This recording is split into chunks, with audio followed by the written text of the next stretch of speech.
We're quickly down to the filet meat. It looks beautiful. Nice red venison that we'll have some pot roasts out of. And what else, Paul, will we have? Steaks? Got some steaks, stew. Venison stew is really nice. Okay, so that's a good piece. Take off a little bit of this fat here.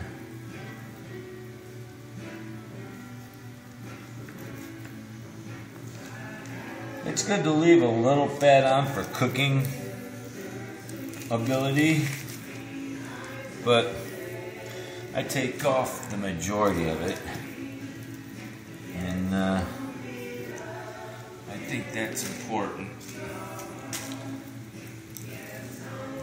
It's healthy to have it like this.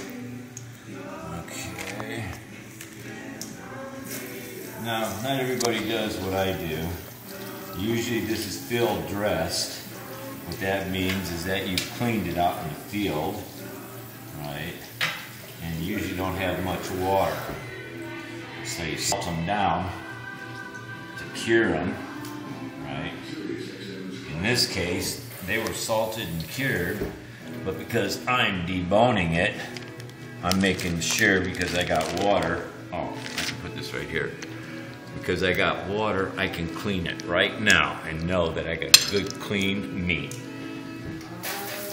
No contaminants on it. This is a nice piece. And will you like wash off the salt, or?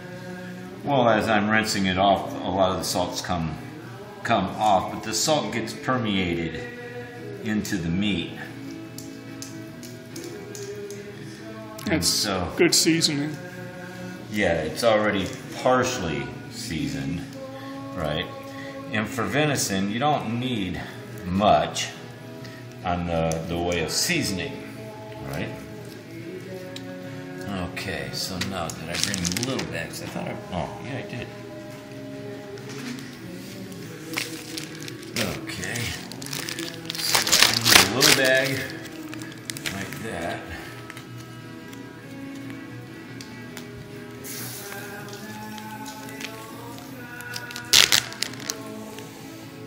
Okay, well, what you got right there?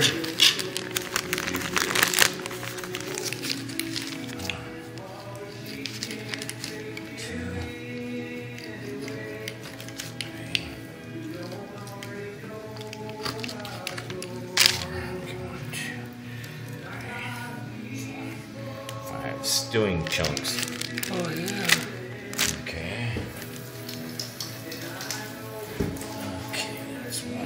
There. This one right here. Take this one big chunk. Put that right in there. Okay.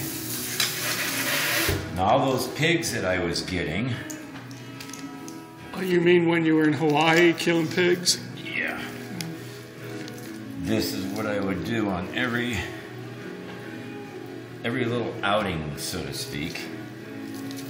When I'd have to take out those feral pigs.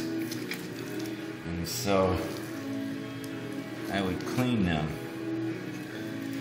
and I would do this quite regularly.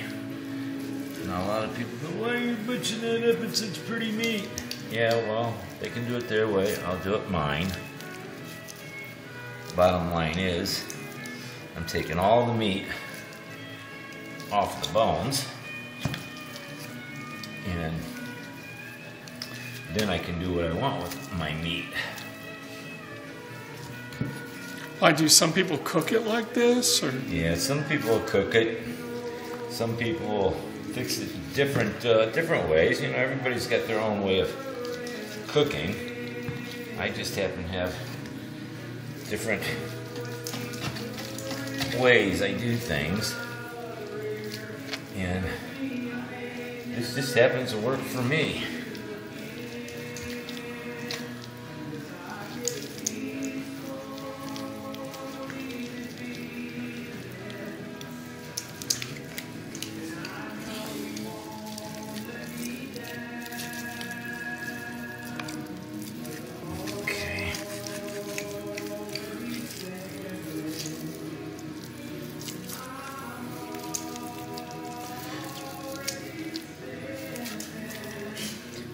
to doggies will like this bone right here once I cook it up.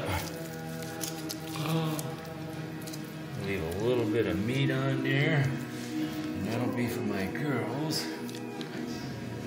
Did I only bring 2 food bags? Here's a big one. Okay. My assistant over here, it's kind of like a doctor's help in surgery. You got your specialty nurse. He's not all that good looking as a nurse, but he's great help. Okay. Now this meat's starting to look pretty good. So, let's see, we'll take this chunk off of here.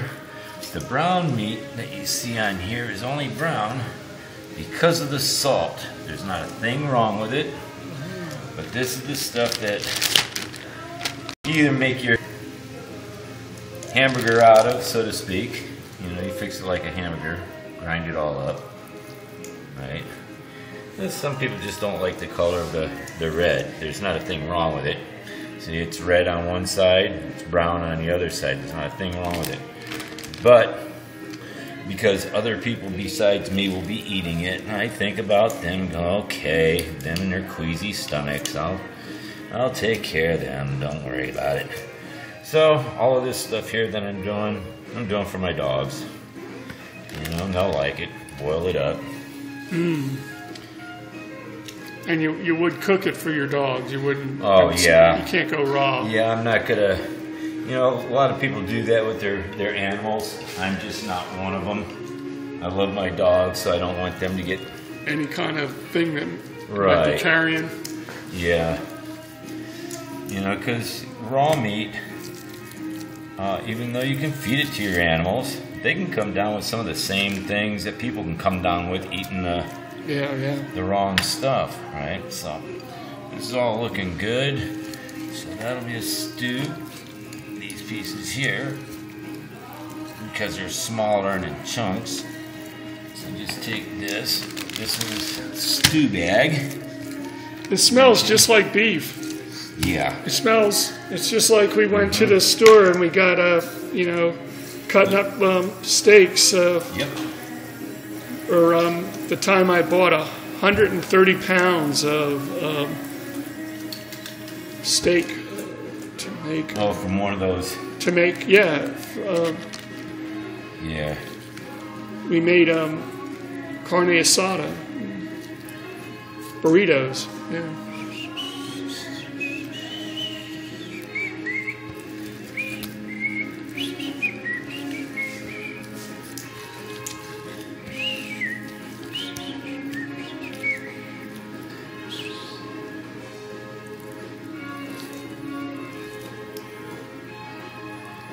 Okay, this is looking good stuff there. Oh, this looks sweet.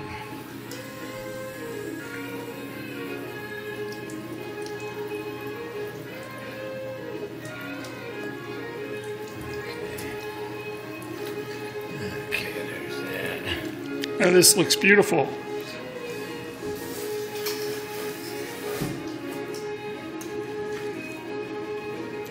Yeah, referring to that comment that person said to you, you should just go buy your meat at the store. Yeah, no animals will be harmed. Yeah, that's a great mentality. Regardless of where you buy your meat, the animals are killed. I mean, we can't eat it alive, you know. And here we are, we're eating fresh meat, harvested right out of the high plains in Arizona. Yep. All you people that want to give up your guns, well, you won't be able to eat when the crap hits the fan. You know that, right? You probably don't. You probably never think that the crap will hit the fan, but it will. It's just a matter of time. Are you prepared? How prepared are you? Can you do this? Does the sight of this cutting flesh upset your squeamish stomachs? Now, We should do this with a rat, to demonstrate what you can eat from a rat, because oh yeah, rats are plentiful. Yes, they are. Look at these pieces of meat, just sweet.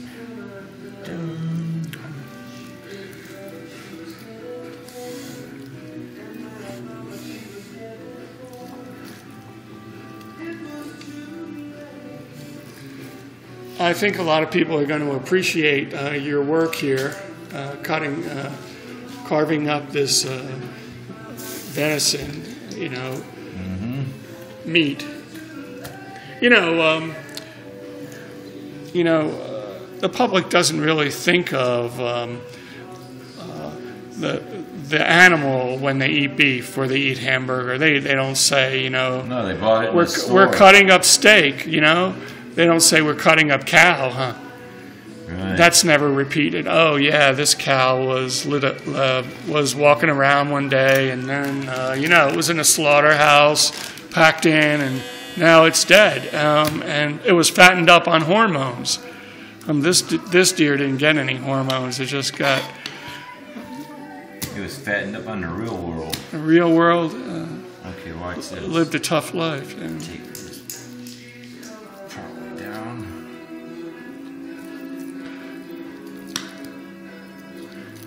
Yeah, you're never invited over we're going to have a cow barbecue. Yeah. No one ever says that. They say steak. We're going to have ribs, or we're going to have steak, ribs whatever that we bought in the store. Yeah, we got a good deal at Trader Joe's or Safeway or Fry's, and or the commissary. Here we got some beautiful venison meat. Yeah, it came from a deer that gave its life so that we could eat. Yep. There's only 2 things that you need. Actually, you don't need one of them. Well, you do. You need a gun, and you need a knife. A gun for your defense, a knife to clean your meat, food. It's a good defensive weapon. A gun to hunt your food. Yeah. Mm-hmm. You can snare it. You can shoot it with a bow if you're good. But first you got to figure out how to get the animal you're going to eat, and then you got to figure out how to clean it. There will be blood. Period. Blood makes you squeamish. Well, one of the most important things about wild game is to look at the liver. You have to analyze the liver. Well, yeah. That's the filtration system. If there's spots, if there's marks in that liver, you don't want to eat that meat. That meat's bad. Everything that you see in the liver is in the system. You don't want to eat that. It's bad. So you look it over, especially rabbits. Oh, because rabbits are kind of like always susceptible to disease, huh? Well, probably. Yeah. Whatever it is, they get it. So you gotta look them over really good. Okay, all of this is good. This is good. This is good. This girls, still good. Boil it up. Okay, so it looks like we're about done. The whole leg of deer. Mm-hmm. Okay, so now, which one of these bags do I want to? The process took about 15 minutes. I told you it'd take about 15 to 20 minutes, man. So this one is for the girls. Okay, that's their dinner. This one here's got the big chunk in it. And, okay, we'll take this one here. Now, Paul, I've got a leg. I've got a small roast. I got stew. I got steaks. I got more stew or whatever. What do you want? Well, we're gonna put it in this bag, whatever you can eat. You're only gonna be here for a couple of days here, so whatever you think you can eat. You want stew meat? You want a steak? I want stew meat. Stew meat? You don't want a steak? Okay. Okay. Well, I guess I could. I don't think I'll have the time to make a steak because I don't have a barbecue or anything. You don't have a frying pan? Oh, could I do it? You want me to teach you how to build a fire in your backyard, Paul? No. No, I know how to do that. Yeah, a fire, a sharp stick, poke it into meat, hold it over the fire, good to go, pal. Well, we'll get to that. Okay.